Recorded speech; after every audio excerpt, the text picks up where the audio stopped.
It's clear something happened here that was very wrong. Callum, tell Mommy where you are. This way, Mommy. That did not sound like Callum. I don't even know who that was. Holy fuck, the octopus ride. I was gonna say, we're going around to the octopus ride, and then the Ferris wheel should be next. See, here's the thing that's disconcerting. Everything is still working. So, if the place looks like it does, why would everything still be working? This old thing used to make the blood run to my head. Make me dizzy. The guy just snapped.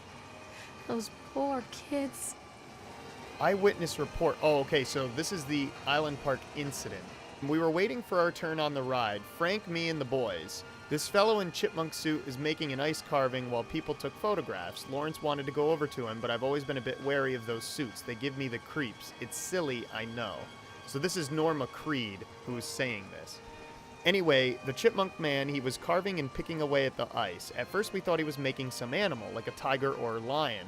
But as more and more ice fell away, when you first looked, it was like a human face smiling out of that block of ice. But the more you looked at it, the more you saw that there was something not quite right about the proportions. Something unnatural that made your heart begin to beat just a little bit faster.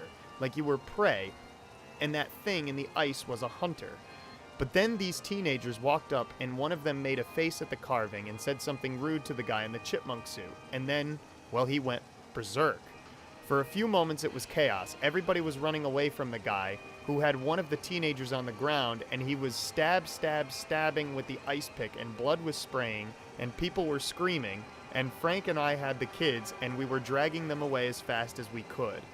And the last thing I saw before Frank dragged me away was that the eyeball of one of those poor kids had landed on the ice sculpture, making the horrible creature look more or less alive. What? Alright, well that was a really creepy report. I don't know if there's going to be anything else to examine, or if I'm just going to get in line for the ride. I'll look around first. Yeah, it doesn't look like it. It just looks like we're supposed to get on the ride, so I guess let's do that. Oh shit, there's a chipmunk there. Okay, well, here we go. I can't get on while it's moving. Oh, well, increase speed or decrease speed? Well, we need to decrease the speed. I wonder what riding the rides is actually going to do. Like, because the last one told us a story about Hansel and Gretel, and this one seems more like it's just an amusement park ride. We'll check out the Octotron. Oh god, now I'm riding this. Hopefully nobody gets motion sickness or anything. I don't. Alright, it's speeding up unusually fast, considering the speed that it was slowing down at.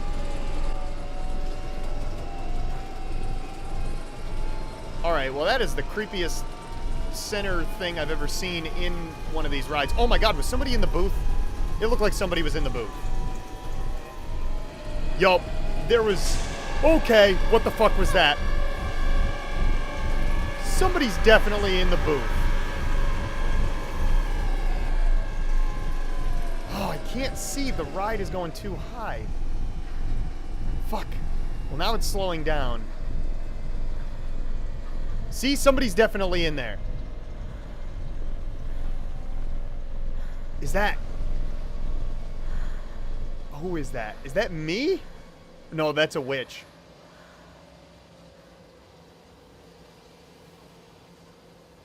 Okay.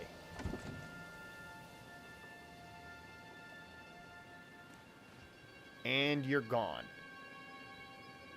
Alright, well, I don't know what the point of that was, other than just to ride a ride. Come back. Well, we have a choice. Treachery hides in thoughts. treachery that lashes like a whip and scars our insides. The first time I saw Callum, my thoughts betrayed me. I looked down at this wrinkled, red, bawling thing and I thought, is that it? We build our world from expectations, and the world that I had built for Callum was no different. He was so real, so there, and so far from my expectations.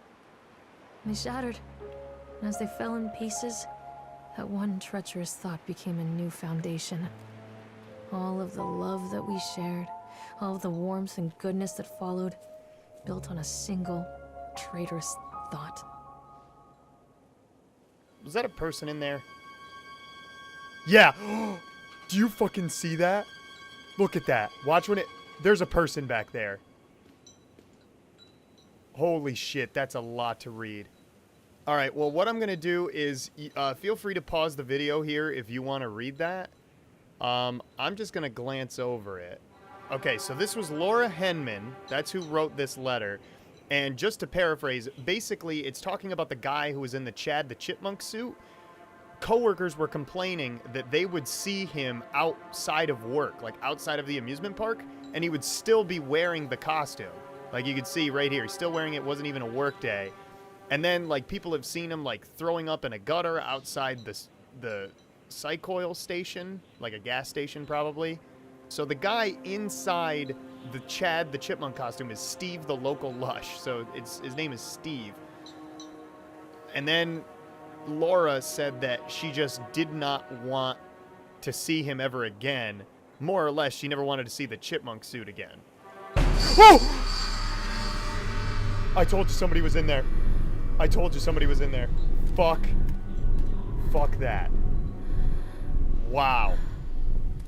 I even knew that there was a person in there, and that scared the shit out of me. Oh, you were the thing that was on the ride over there. Alright. Well, I kind of wanted to go to the Ferris wheel, but then I started walking down that bridge path, and I'm going to have to loop back anyway, so we'll head to the Ferris wheel after the bumper cars. Alright, well, the bumper cars actually look kind of fun. Constant crashes and 80s music. Guess it floats someone's boat. That floats my boat. Well, is this the entrance over here? Oh, yeah, I guess this is how I get in. Oh, boy. Well, this cart is actually out of the thing, so I guess that one isn't in working order. Come to mommy, Callum. Well, that was from behind me. Holy shit. And there's nothing in this room to examine, right? Yeah, I don't think so. Can I actually get in a bumper car? I guess I can't get in that one. What? What's like...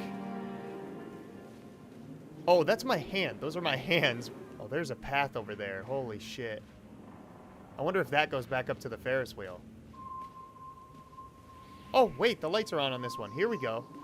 Examine the accident report. Alright, so this is from Francis Dufresne. So, the time of the accident, October 25th, 1976. So, laborers working on the crane. The supervisor was Richard Stapleton. The witness was Lawrence Creed and Michael Edgeworth.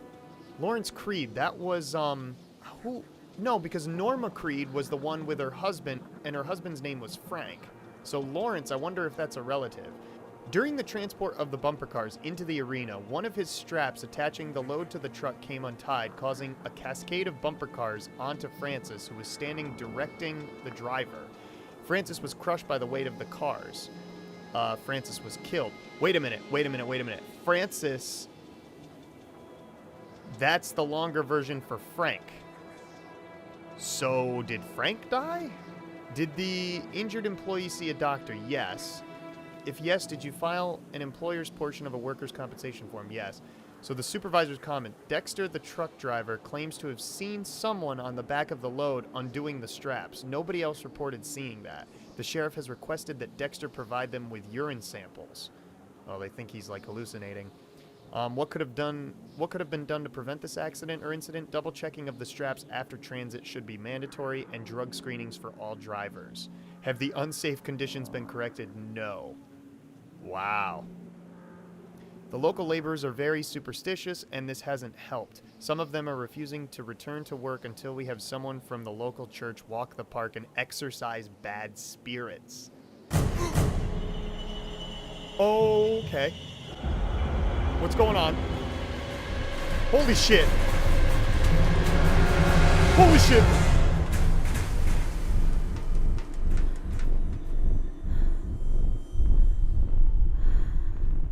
Well, I guess I'm going this way. I was wondering how I was going to go up that path.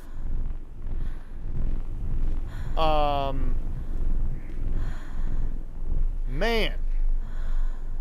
That was actually pretty crazy. I didn't think it was going to hit me, but, you never know. You never know what games are going to pull nowadays. Where are you, Callum? It's a matter of public record that I am a failure as a mother. Once, when Callum was very small, I left him asleep in the car while I ran an errand. Don't even remember what it was. When I came back, the sheriff was standing next to the car, watching my boy through the window. I didn't like what I saw in his eyes. Judgment.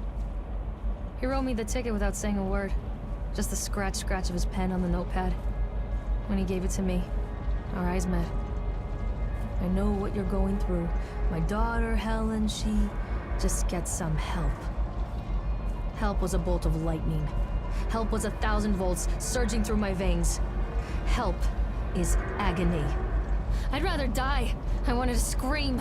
I'd rather you pulled your gun and shot me. But instead my mouth said, yes, Sheriff. I'm beginning to think that our main character here is slightly insane.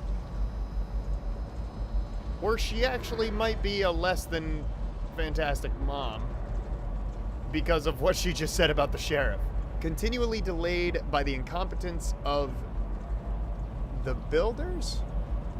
I guess, is that what that says? Read page. Yeah, I can't really tell what that says. The problem is that they are locals, and so they believe a lot of the rumors about what Old Man Henderson used to do here. They grew up on those tales.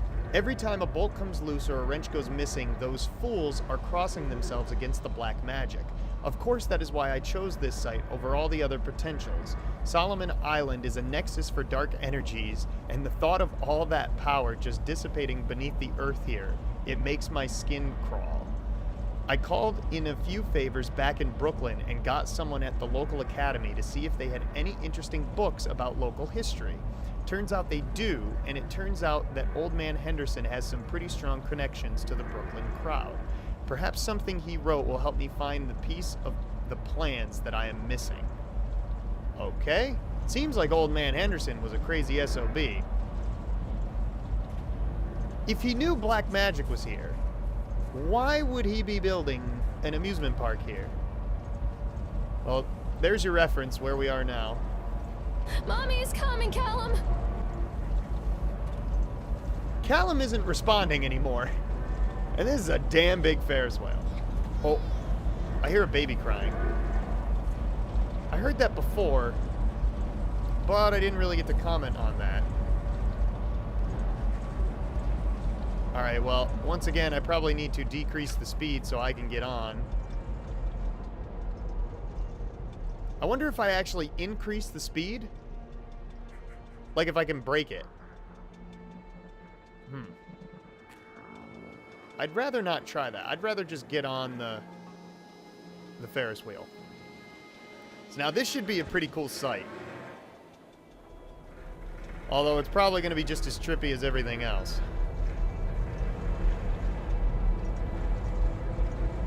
So another thing that I've yet to really understand is why are we going through an amusement park looking for our child and we're riding the rides? Unless she thinks he's on the rides? I don't know, though. Oh, what was that down there? I saw... Oh, that was just the textures. People come into your life for a reason. Dad used to say that before Mom ran off. After that, he mostly just drank. Things were different for Don and I. When we met, I was sweeping the floor at Susie's diner. He came in with some workers, but he didn't try to flirt or cop a feel like the others. He just ordered a coffee and sat there, watching me. When my shift was over, he offered to walk me home. I don't know how to describe that walk. We talked and laughed and eventually kissed. It felt like love. It felt like a fairy tale. I can't tell you if Callum was made that night or one of the ones that followed. But I think it has to be that night. That one perfect night. Don and I moved in together, but then, well, he died. According to the supervisor, his safety harness failed when he was working on the top of the Ferris wheel. Don was there one moment, and then gone. Sometimes people leave your life for no reason. I was 3 months pregnant with Callum.